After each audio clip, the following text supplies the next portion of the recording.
दोस्तों बहुत सारे स्टूडेंट्स ये क्वेश्चन पूछते हैं कि उनको जुडिशरी की प्रिपरेशन करनी चाहिए या प्रोसिक्यूशन ऑफिसर बनने की। क्रिमिनल जस्टिस सिस्टम के ये दोनों ही महत्वपूर्ण इंपॉर्टेंट अंग हैं और दोनों ही सरकारी पद हैं। एक का एग्जाम मध्य प्रदेश में पीएससी करवाती है और दूसरे का हाई कोर्ट। कुछ स्टेट में दोनों ही एग्जाम पीएससी कंडक्ट करवाती है, लेकिन आपके लिए क्या बेहतर है ये कैसे तय किया जाए। आइए आज के वीडियो में मैं आपको यही बताने जा रहा हूं कि कैसे आप इस बात को क्लियरली समझ सकते हैं कि आपके लिए क्या बेहतर है और कौन सा एग्जाम है जिसकी तैयारी आपको करनी चाहिए। शुरू करते हैं। तो दोस्तों, प्रोसिक्यूशन के लिए जाना है आपको या जुडिशरी के लिए, केवल इस बात पर निर्भर करता है कि आप कोर्ट रूम में एक निष्पक्ष रेफरी यानी न्यूट्रल आर्बिटर की भूमिका निभाना चाहते हैं या पीड़ितों को न्याय दिलवाने वाले एक आक्रामक वकील यानी प्रोसिक्यूटर की भूमिका निभाना चाहते हैं। इसमें भी एक बात इंपॉर्टेंट ये है कि हमारे पास रेगुलर वैकेंसी कौन सी आ रही है।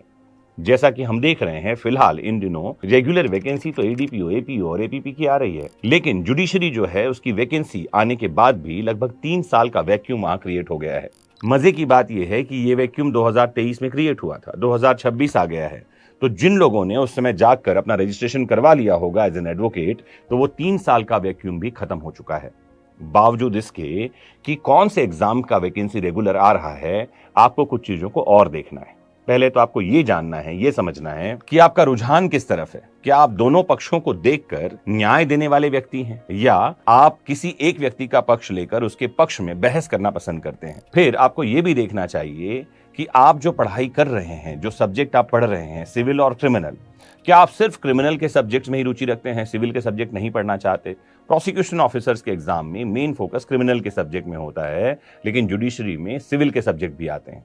मैंने देखा है कुछ लोग ये कहते हैं कि सर हम जुडिशरी में इसलिए नहीं जाना चाहते कि वहां मेंस एग्जाम होता है और हमको लिखना पड़ता है। आपको बता दूं, मैक्सिमम स्टेट में जैसे उत्तर प्रदेश है, बिहार है, राजस्थान है, यहां एपीओ एपीपी एग्जाम में भी मेंस होता है। आपको सब्जेक्टिव क्वेश्चन के आंसर लिखने पड़ते हैं। मध्य प्रदेश और छत्तीसगढ़ में ऑब्जेक्टिव क्वेश्चन होते हैं और सीधे आपको इंटरव्यू में जाने का मौका मिलता है। लेकिन ये सिर्फ आपके चयन का बेसिस नहीं होना चाहिए। आपके चयन कई चीजों पर निर्भर करते हैं। सबसे पहला मैंने बताया कि क्या आपके पास 3 साल की प्रैक्टिस है या 3 साल की प्रैक्टिस करने के बाद आप जुडिशरी में ही जाना चाहते हैं, जज बनने का निर्णय लिया है, तो सभी चीजों के परे आपको जुडिशरी की तैयारी करनी चाहिए। दूसरी बात, अगर आप ये सोच रहे हैं कि अभी वैकेंसी आ गई है, अभी मैं इस एग्जाम की तैयारी कर लेता हूं, फिर जुडिशरी की तैयारी कर लूंगा, तो हाँ, ये भी ठीक है। आप अभी एडीपीओ की तैयारी कर सकते हैं और 6 महीने बाद फिर जुडिशरी की तैयारी में लग सकते हैं। बिल्कुल ठीक है। इतनी सारी बातों के बाद आइए मैं आपको तुलनात्मक कंपैरेटिव चार्ट में बता दूं, समझा दूं कि ये बातें क्या हैं और कैसे आप निर्णय ले पाएंगे। तो बात करते हैं जुडिशरी की। जुडिशरी न्यायिक सेवा यानी कि जुडिशियल सर्विसेज का पद है। आपको यह भी बता दूं कि एक जज की लाइफ स्टाइल बिल्कुल अलग होती है। जुडिशरी में आपका चयन सिविल जज जूनियर डिवीजन या जुडिशियल मैजिस्ट्रेट के रूप में होता है।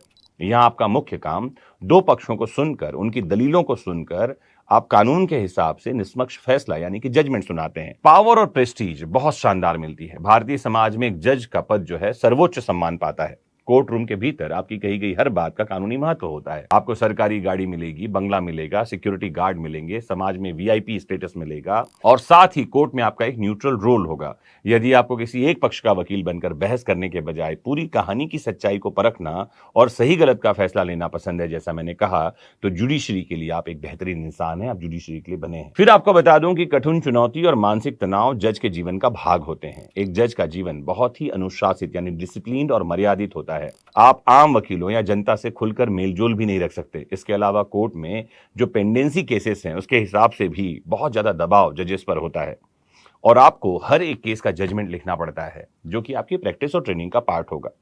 वहीं प्रोसिक्यूशन में जाएंगे तो सरकारी वकील, एडीपीओ, एपीपी, ये सब बन करके आप किसी पीड़ित को न्याय दिलाने में सहायता कर सकते हैं। एडीपीओ में आप स्टेट गवर्नमेंट और पुलिस को रिप्रेजेंट करते हैं और अपराधियों को सजा दिलाने के लिए कोर्ट में केस लड़ते हैं। आपको बता दूं, एक जो एडवोकेट है, वकील है, वो हमेशा ही अक्यूज की तरफ से कोर्ट में आता है, लेकिन एक एडीपीओ या एपीओ है, वो पीड़ित की ओर से कोर्ट में आता है। रोमांच और सक्रिय वकालत करने का आपको मौका मिलेगा। एक्टिव एडवोकेसी कर पाएंगे। यदि आपको चुपचाप बैठकर फैसला सुनाने के बजाय कोर्ट रूम में खड़े होकर बहस करना पसंद है, एग्जामिनेशन क्रॉस एग्जामिनेशन करना पसंद है, पुलिस के चार्जशीट की कमियों को सुधारना और अपराधियों के खिलाफ मजबूती से बहस करना पसंद है, तो ये काम आपके लिए है। वर्क लाइफ बैलेंस भी हो सकता है। एक जज की तुलना में सरकारी वकील का जीवन थोड़ा कम तनावपूर्ण होता है। आपको घर पर बैठकर लंबे लंबे जजमेंट लिखने की जरूरत नहीं पड़ती। कोर्ट का समय खत्म होने के बाद आप व्यक्तिगत जीवन के लिए भी समय निकाल सकते हैं। ये बात और है कि केसेस की तैयारी एक एडीपीओ को भी करनी पड़ती है।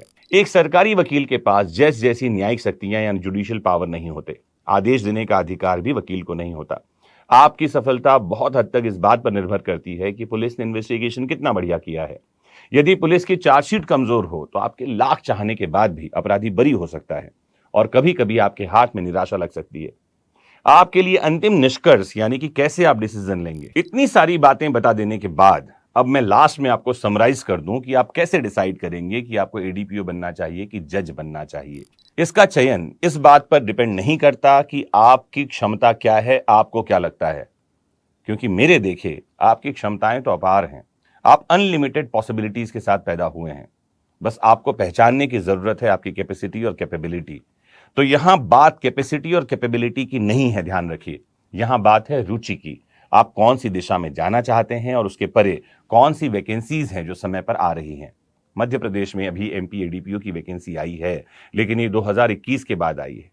लेकिन सिविल जज की वैकेंसी लगातार आ रही है। लगातार हर साल जुडिशरी की वैकेंसी आती है। तो बेहतर क्या है मैं आपको समझा दूं। आप दोनों को साथ साथ पैरेलल लेकर चलिए। जिसकी वैकेंसी सामने अभी दिख रही है फिलहाल उसकी तैयारी कीजिए, और जो लॉन्ग टर्म गोल है आपका वो हो सकता है आपकी रुचि का विषय। मुझे उम्मीद है कि इतनी सारी बातों के बाद आपको थोड़ी सी क्लैरिटी तो मिली होगी। फिर भी अगर आपको कुछ कंफ्यूजन है और आप प्रॉपर करियर काउंसलिंग करना चाहते हैं तो आपको आना होगा इंदौर। हमारा सेंटर है भंवर कुआं स्क्वायर पर, वेदा बिल्डिंग 3rd फ्लोर पर आप आ सकते हैं। हमारी काउंसलिंग टीम आपसे मिलेगी और आपको प्रॉपर जानकारी देगी। अगर आप मुझसे मिलना चाहते हैं, कुछ पूछना चाहते हैं, तो सब्जेक्ट टू माय अवेलेबिलिटी मुझे खुशी होगी आपसे मिलकर, आपको सारी जानकारी देकर।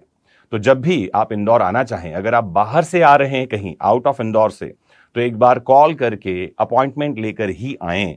और अगर आप इंदौर से हैं तो कभी भी बात कीजिए, आप ऑफिस विजिट कीजिए, आपका स्वागत है। मोस्ट इंपॉर्टेंटली अपना खूब ख्याल रखिए, क्योंकि आपका होना बड़ा इंपॉर्टेंट है। जुड़े रहिए। जय हिंद।